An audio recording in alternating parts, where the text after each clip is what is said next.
They told you Chelsea's 2021 Champions League victory was a fairy tale, a triumph of Tuchel's tactical wizardry and Kai Havertz's redemption.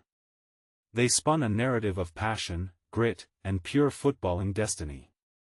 But what if that entire, beautiful story was just an elaborate curtain, designed to obscure a much colder, more calculated truth?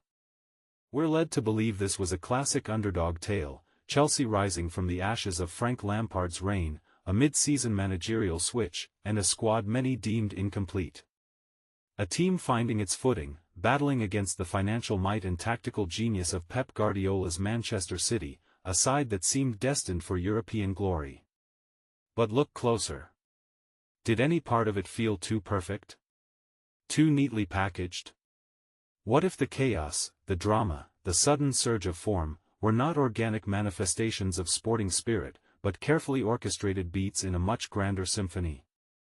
The official record speaks of tactical adjustments and player commitment, but the whispers tell a different story, a narrative of deliberate influence, pushing specific pieces into position for a predetermined outcome. This wasn't merely a game of football, it was a demonstration. Consider Thomas Tuchel. His arrival at Stamford Bridge was heralded as a masterstroke, an immediate injection of discipline and tactical acumen that transformed a floundering side into a defensive juggernaut. But was it merely genius, or something more? His predecessor, a club legend, was dismissed abruptly, paving the way for a manager whose European pedigree was undeniable, yet whose tenure at PSG ended under a cloud, making him available at precisely the right moment. Is it not curious how seamlessly he integrated, how rapidly the team coalesced around his philosophy? How quickly the defensive frailties vanished, and how Chelsea began to grind out results against Europe's elite? Did you know Tuchel's contract, far from being a standard manager's deal, reportedly included unique performance clauses tied to specific European milestones, almost preempting this exact scenario, not just incentivizing, but directing his focus? It makes you wonder, was his appointment a reactive solution, or a precise key to unlock a preset mechanism? Then there's Kai Havertz, the supposed protagonist of this manufactured drama.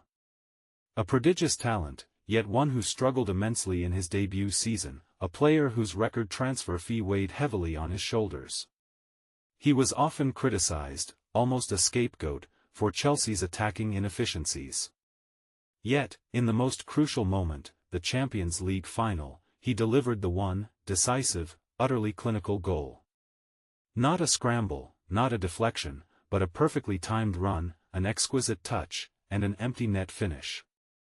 A moment of pure, unadulterated brilliance. But was it brilliance born of pressure, or of design?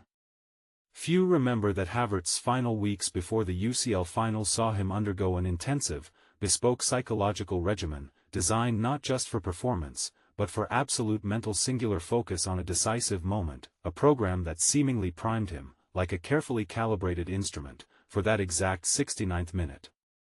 Was his period of struggle a narrative setup, making his eventual triumph all the more impactful, all the more valuable?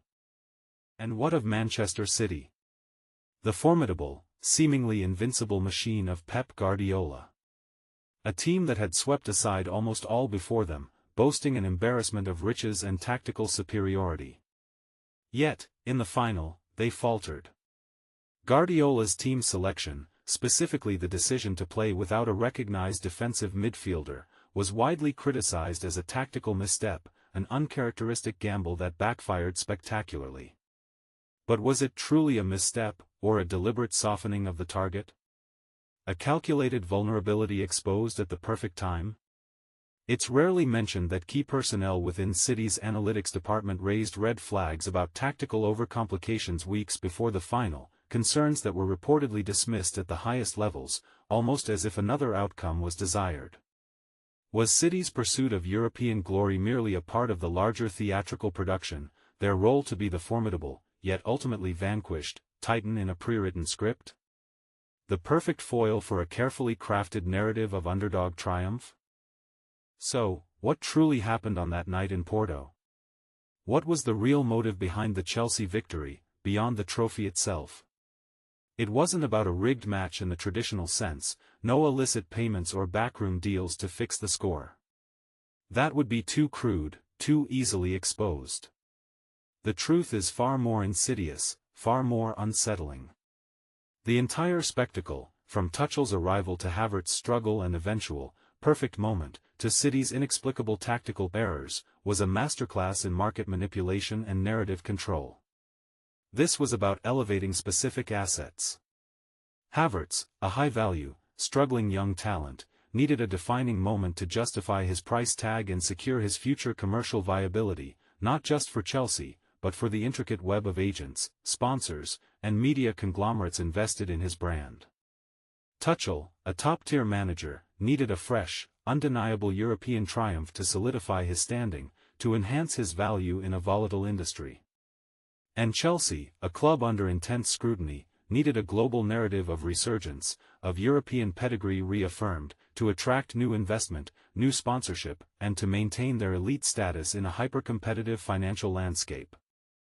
Havertz's goal wasn't just a moment of sporting brilliance, it was the precise activation of a meticulously planned financial and brand strategy. It was the payoff of a grand design, executed under the guise of competition, ensuring that billions in future endorsements, transfer values, and broadcast rights were firmly cemented.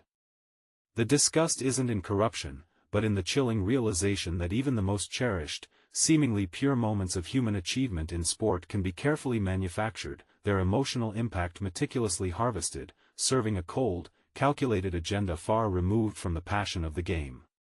You weren't watching football, you were watching a financial instrument being optimized, a story being told not for you, but to you, for entirely different, more grotesque reasons. The beautiful game, a cold, calculated transaction.